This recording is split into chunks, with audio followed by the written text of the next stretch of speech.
প্রিয় স্টুডেন্টস, তোমাদের ক্লাস 10-এর ভূগোল বইয়ের এই ভারতের জলসম্পদ সম্পর্কে আগের ভিডিওতে একটি ক্লাস করেছিলাম, যেখানে জলসম্পদ বোঝানো হয়েছে। আজকে এই যে জলসম্পদ, এই জলসম্পদের বিষয়টা থেকে, যেটা আগের দিনের ক্লাসে তোমাদের বুঝিয়ে দিয়েছি, সেখান থেকে, সেইটুকু অংশ থেকে কী ধরনের প্রশ্ন আসতে পারে সেই প্রশ্নগুলো আলোচনা করছি। ছাত্রছাত্রীরা, তোমরা দেখছো ক্লাস 10-এর ভূগোল বইয়ের পঞ্চম অধ্যায় ভারত, ওই ভারত অধ্যায়টির জলসম্পদ এই বিষয়টা নিয়ে আলোচনা। তো তোমাদের জলসম্পদের যে আগের ভিডিওতে আলোচনা করেছি জলসম্পদ সম্পর্কে, এখন সেই বিষয়টার উপর যে যে প্রশ্ন হতে পারে সেগুলো বলছি। তাহলে চলো তোমরা প্রত্যেকে মনোযোগ দিয়ে আলোচনাটি শোনো।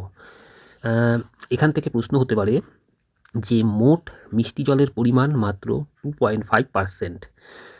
আমাদের ভারতের মোট মিষ্টি জলের পরিমাণ শতকরা কত সেটা বলতে হবে। 2.5, ভারতের মোট মিষ্টি জলের পরিমাণ হলো 2.5%। এটা একটা প্রশ্ন উত্তর। এরপরে আর যে যে প্রশ্ন উত্তরগুলো হতে পারে এই টপিকটার উপরে, সেগুলো একটু আলোচনা করছি। ভারতের মিষ্টি জলের প্রধান উৎস কী? মৌসুমি বায়ুপ্রবাহের মাধ্যমে বৃষ্টি ভারতের মিষ্টি জলের প্রধান উৎস। এটা একটা প্রশ্ন এবং উত্তর, যে ভারতের মিষ্টি জলের প্রধান উৎস কী? মৌসুমি বায়ুপ্রবাহের মাধ্যমে বৃষ্টি ভারতের প্রধান উৎস। তুষারপাত সমেত ধরা হয়েছে। বৃষ্টি ও তুষারগলা জলের বড় অংশ নদী দিয়ে সাগরে যায়, কিছু অংশ পুকুর, দিঘি, নালা, বিলে জমে এবং কিছু অংশ ভূগর্ভে সঞ্চিত হয়। এরপরে যে প্রশ্ন তোমাদের এই টপিকটা থেকে হতে পারে সেগুলো হচ্ছে,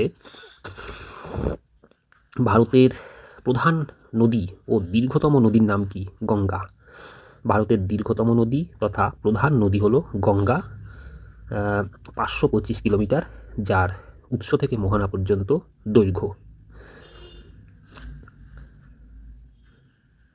ঠিক তারপরেই রয়েছে, ঠিক তারপরেই নেই, মানে ব্রহ্মপুত্র আরেকটু লম্বা, যদিও ভারতের প্রবাহ অতটা না। আচ্ছা, তোমাদের আর এখান থেকে প্রশ্ন হতে পারে যেগুলো তোমাদের বলে দিচ্ছি।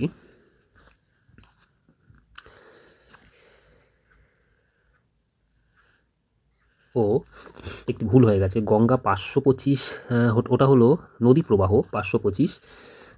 গঙ্গা নদী যেটা ভারতের দীর্ঘতম নদী এবং ওর দৈর্ঘ্য হলো 2510 কিলোমিটার, গঙ্গার দৈর্ঘ্য। হ্যাঁ, সরি, এই জায়গাটা একটু ভুল বলা হয়ে গেছে।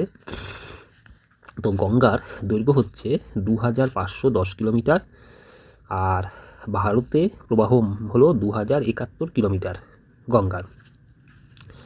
গঙ্গার উৎস হলো গঙ্গোত্রী হিমবাহের গোমুখ গুহা। যদি প্রশ্ন করা হয় যে গঙ্গার উৎসস্থল কোথায়, এর উত্তর হবে গঙ্গার উৎসস্থল হলো গঙ্গোত্রী হিমবাহের গোমুখ গুহা।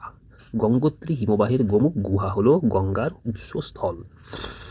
যেটা গঙ্গার উৎসস্থল গঙ্গোত্রী হিমবাহ, যেটা রয়েছে কুমায়ুন হিমালয়ে। কুমায়ুন হিমালয়ে। তাহলে গঙ্গার উৎসস্থল সম্পর্কে লেখো। যদি একটি ছোট প্রশ্ন আসে, তোমরা বলবে গঙ্গার উৎসস্থল হলো কুমায়ুন হিমালয়ের গঙ্গোত্রী হিমবাহের গোমুখ গুহা। বুঝতে পেরেছ? প্রশ্নগুলো তোমরা রেডি করে নেবে, প্রশ্নের উত্তরগুলো। গঙ্গার মোহনা কোথায়? গঙ্গার মোহনা হলো বঙ্গোপসাগরে। গঙ্গা বঙ্গোপসাগরে মিলিত হয়েছে। গঙ্গার কয়েকটি উপনদীর নাম কি হবে? যদি পরীক্ষায় প্রশ্ন হয় এমন, গঙ্গার কয়েকটি উপনদীর নাম। গঙ্গার কয়েকটি উপনদী হলো রামগঙ্গা, গোমতী, ঘরঘরা, গণ্ডক, যমুনা, সোন। এর মধ্যে থেকে তোমরা কম করে 3টি অন্তত উপনদীর নাম পড়ে মনে রেখো। গঙ্গার প্রধান উপনদীর নাম কি? যদি এমন প্রশ্ন দেওয়া হয়, গঙ্গার প্রধান উপনদীর নাম কি? যমুনা। যমুনা গঙ্গার প্রধান উপনদী।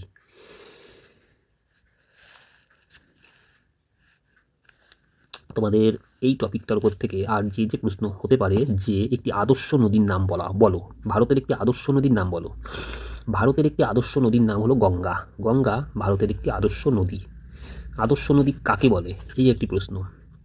আদর্শ নদী যে নদীর উৎস থেকে মোহনা পর্যন্ত গতিপথে 3টি গতি স্পষ্ট লক্ষ্য করা যায়। 3টি গতি হলো উচ্চগতি, মধ্যগতি ও নিম্নগতি। সেই নদীকেই বলা হয় আদর্শ নদী। উৎস থেকে মোহনা পর্যন্ত দীর্ঘ গতিপথে যে নদীর 3টি গতি লক্ষ্য করা যায়, যেমন উচ্চগতি, মধ্যগতি ও নিম্নগতি, সেই নদীকেই বলা হয় আদর্শ নদী। যেমন উদাহরণ গঙ্গা। গঙ্গার উৎস থেকে মোহনা পর্যন্ত এই 3টি গতি লক্ষ্য করা যায় বলেই গঙ্গাকে বলা হয় আদর্শ নদী। যেমন উচ্চগতি, মধ্যগতি, নিম্নগতি।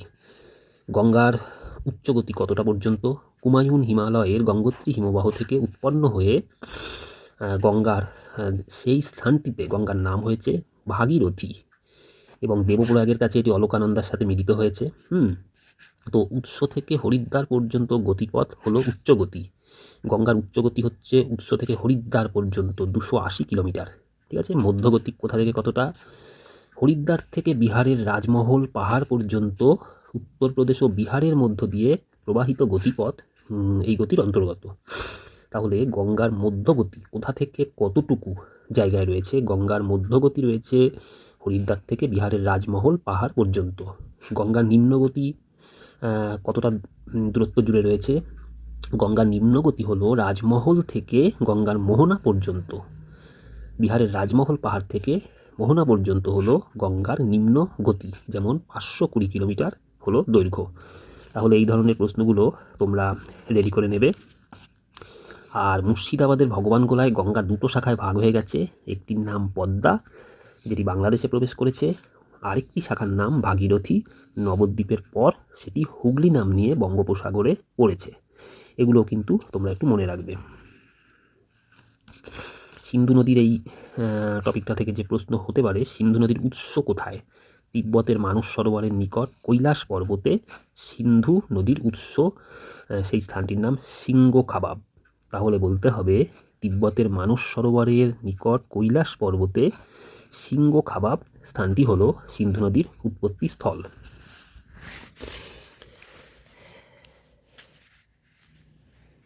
তারপরে এখান থেকে ভারতের জাতীয় নদীর নাম কি, কিংবা ভারতের দীর্ঘতম নদীর নাম কি, কি হবে? সঠিক উত্তর হবে গঙ্গা। গঙ্গা ভারতের জাতীয় নদীর নাম এবং দীর্ঘতম নদীও গঙ্গা। এই একটি প্রশ্ন উত্তর। গঙ্গার প্রধান উপনদীর নাম কি? আগেই বলেছি যমুনা গঙ্গার প্রধান উপনদীর নাম। এশিয়ার বৃহত্তম লেগুন কাকে বলে? এশিয়ার বৃহত্তম লেগুনটির নাম কি? চিল্কা। চিল্কা ভারতেরও বৃহত্তম তথা এশিয়া মহাদেশের বৃহত্তম একটি লেগুন। ভারতের বৃহত্তম কয়াল কাকে বলে? ভেম্বানাদকে বলে। ভেম্বানাদ হলো ভারতের বৃহত্তম একটি কয়াল। ভারতের বৃহত্তম মিষ্টি জলের হ্রদের নাম কি? উলার। ভারতের বৃহত্তম মিষ্টি জলের হ্রদের নাম উলার। এটাও তোমরা পড়ে মনে রাখবে। আচ্ছা, উত্তর ভারতের পবিত্র নদী নামে কোন নদী পরিচিত? গঙ্গা। গঙ্গা হলো উত্তর ভারতের পবিত্র নদী। আর দক্ষিণ ভারতের পবিত্র নদী কোন নদীকে বলা হয়? কাবেরী নদীকে। কাবেরী নদীকে বলা হয় দক্ষিণ ভারতের পবিত্র নদী। এটা তোমরা পড়ে নেবে। ভাকরা নাঙ্গাল ভারতের বৃহত্তম বহুমুখী নদী পরিকল্পনা। ভারতের বৃহত্তম বহুমুখী নদী পরিকল্পনার নাম কি? ভাকরা নাঙ্গাল। এটাও কিন্তু তোমরা পড়ে জেনে রেখো। ছাত্রছাত্রীরা, তোমাদের আগের দিনে আলোচনা করা জলসম্পদ এই বিষয়টার উপরে যে যে প্রশ্নগুলো পরীক্ষায় আসতে পারে সেগুলো সম্পর্কে এই ভিডিওতে আলোচনা করছি। তোমরা একটু লক্ষ্য করো এবং পরে পড়ে নিও। সিন্ধু নদীর মোট দৈর্ঘ্য 2880 কিলোমিটার। ভারতের প্রবাহ রয়েছে 809 কিলোমিটার। সিন্ধু নদীর উৎস কোথায়? মানস সরোবর। মানস সরোবর হলো সিন্ধু নদীর উৎস, এটা তোমরা মনে রাখবে। এবং মোহনা কোথায়? আরব সাগর। আরব সাগর হলো সিন্ধু নদীর মোহনা। বঙ্গোপসাগর কিন্তু নয়। আরব সাগর সিন্ধু নদীর মোহনা। সিন্ধুর উপনদীগুলোর নাম কি? সিন্ধুর উপনদীগুলোর নাম হলো শতদ্রু, বিপাশা, ইরাবতী, চন্দ্রভাগা, বিতস্তা। তোমরা কিন্তু এগুলো পড়ে নেবে। এবার আসছি ব্রহ্মপুত্র সম্পর্কে। ব্রহ্মপুত্র নদের উৎস কোথায়? তিব্বতের মানস সরোবরের নিকট চেমাউং দুং হিমবাহ থেকে উৎপন্ন এই নদ পূর্ব দিকে বয়ে গেছে। তাহলে ব্রহ্মপুত্র নদের উৎস কোথায়? এই প্রশ্নটির উত্তর কীভাবে লিখবে? তিব্বতের মানস সরোবরের নিকট চেমাউং দুং হিমবাহ হলো ব্রহ্মপুত্র নদের উৎস। ব্রহ্মপুত্র কি নামে পরিচিত? এই নদটি সাংপো নামে পরিচিত এবং ভারতের অরুণাচল প্রদেশে গভীর গিরিখাত সৃষ্টি করার পর শিয়ং ও দিহং নামে চুলের কাটার মতো বাঁক নিয়ে দক্ষিণে প্রবাহিত। এই জলধারা অসমে সাদিয়ার পর ব্রহ্মপুত্র নামে পরিচিত। তাহলে ব্রহ্মপুত্র নদের বিভিন্ন নামগুলো কি কি? সাংপো, শিয়ং, দিহং এবং ব্রহ্মপুত্র আমরা জানি। আচ্ছা, ব্রহ্মপুত্র নদের মোহনা কোথায়? বঙ্গোপসাগর। বঙ্গোপসাগরে মিলিত হয়েছে ব্রহ্মপুত্র নদ। কিন্তু আগেরটায় আমরা দেখেছিলাম সিন্ধু নদের মোহনা আরব সাগর। তোমরা কিন্তু এই বিষয়গুলো আলাদা করে মাথায় রাখবে যে সিন্ধু নদের মোহনা আরব সাগর, ব্রহ্মপুত্র নদের মোহনা বঙ্গোপসাগর। ব্রহ্মপুত্রের উপনদীগুলো কি কি? সুবনশিরি, কাবেং, বুড়ি, দিহিং, ধানসিঁড়ি, এগুলো হলো ব্রহ্মপুত্রের উপনদী। কম করে দুটো উপনদীর নাম তোমরা পড়ে মনে রাখবে। আচ্ছা, তোমাদের এই বিষয়গুলো নিয়ে আগের ভিডিওতে আমি পড়িয়েছিলাম। তো যে টপিকটা নিয়ে জলসম্পদের উপরে আগের ভিডিওতে তোমাদের ক্লাসটা করেছি, তোমরা সেই ভিডিওটি দেখে নিও।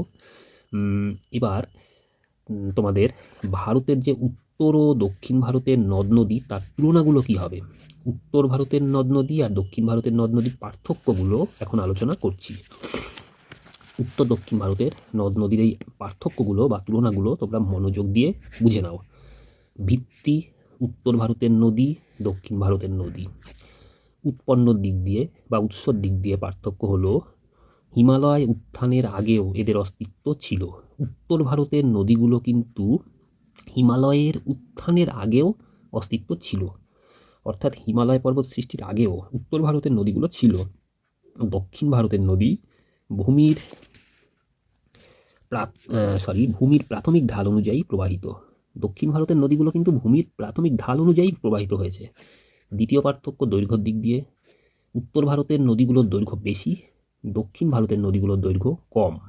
জলপ্রবাহ দিয়ে পার্থক্যটা কী হবে?